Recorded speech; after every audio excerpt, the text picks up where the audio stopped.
मिथिला के इतिहास में आज़ादी के बाद केंद्रीय वित्त मंत्री का पहला आगमन हुआ। नमस्कार, आप देख रहे हैं एटीएम न्यूज। मैं हूं आपके साथ शक्ति।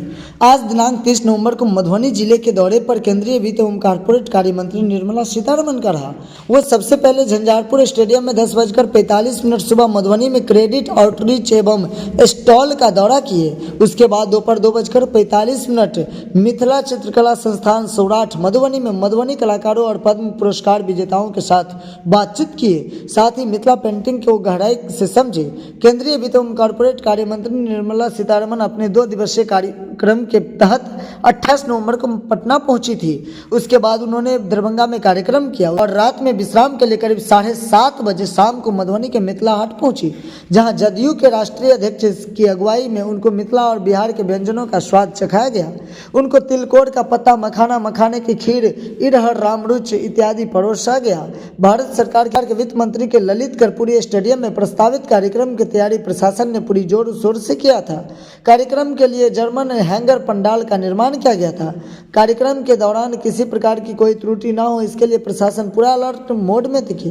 पिछले 2-3 दिनों से झंझारपुर एसडीएम कुमार गौरव और एसडीपीओ पवन कुमार एवं अन्य पदाधिकारियों के द्वारा झंझारपुर में कार्यक्रम स्थल का निरीक्षण कर रहे थे।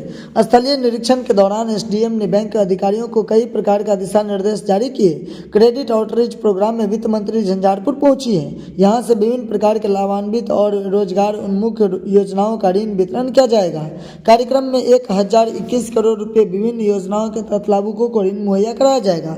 इसको लेकर के पूरे जोरों शोरों से बैंक के कर्मचारी और सहित बैंक मैनेजर वहां पर मौजूद थे। आइए हम जानते हैं यहाँ के सांसद, यहाँ के नेता, यहाँ के विधायक का कुछ क्या कहना है।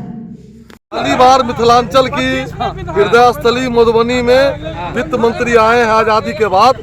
जब इन्होंने बजट पेश किया था तो लोगों ने कहा था बिहार का बजट है, मिथिलांचल के विकास को अब कोई नहीं रोक सकता है, मिथिलांचल नई ऊंचाइयों को छुएगा। निर्मला सीतारमण आई थी, क्या कहना चाहेंगे? देखिए, इतिहास, आज़ादी के इतिहास में पहली बार भारत सरकार के वित्त मंत्री मिथिलांचल में उनका आगमन हुआ।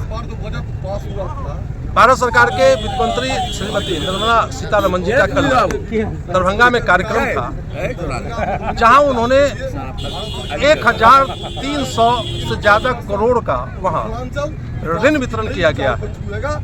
आज मधुबनी में लगभग 1100 कुछ करोड़, 23 करोड़ या 24 करोड़ का मधुबनी में भी ऋण वितरण किया गया है।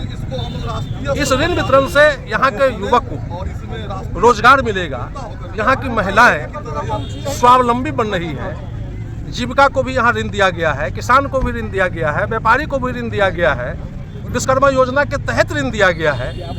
ये मिथिलांचल के लिए ये बहुत बड़ी सौगात है।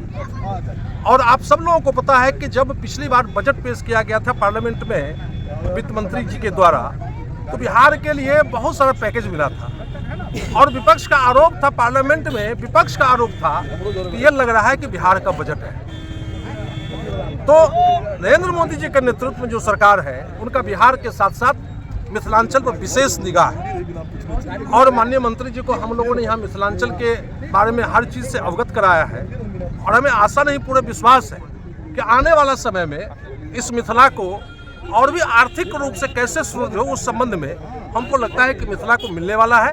और हम लोग जाएंगे यहाँ से, प्रधानमंत्री से मिलते रहे, फिर मिलेंगे, प्रधानमंत्री से मिलेंगे, वित्त मंत्री से मिलेंगे कि एक खासकर मिथिला के लिए, दरभंगा मधुबनी के लिए कोई ऐसा चीज़ आए जहाँ से यहाँ के युवाओं को रोजगार मिल सके। इसलिए आज श्री निर्मला सीतारमण जी मधुबनी के धरती पर आई, मिथिलांचल के हृदय स्थली पर आई। उनका मधुबनी वासी की ओर से हार्दिक अभिनंदन करते हैं, कोटि कोटि वंदन करते हैं, चंदन करते हैं। धन्यवाद। केंद्रीय विद्यालय की मांग की जा रही है कई वर्षों से। केंद्रीय विद्यालय तो हो गया है, कुछ जमीन उमेर का यहाँ है, कुछ प्रॉब्लम है जो आप लोगों को पता है, वर्षों से पता है, कुछ जमीन का प्रॉब्लम है, लेकिन लगे हुए हैं कि हम लोग जमीन अब उपलब्ध हो जाए ताकि यहाँ केंद्रीय विद्यालय का निर्माण हो।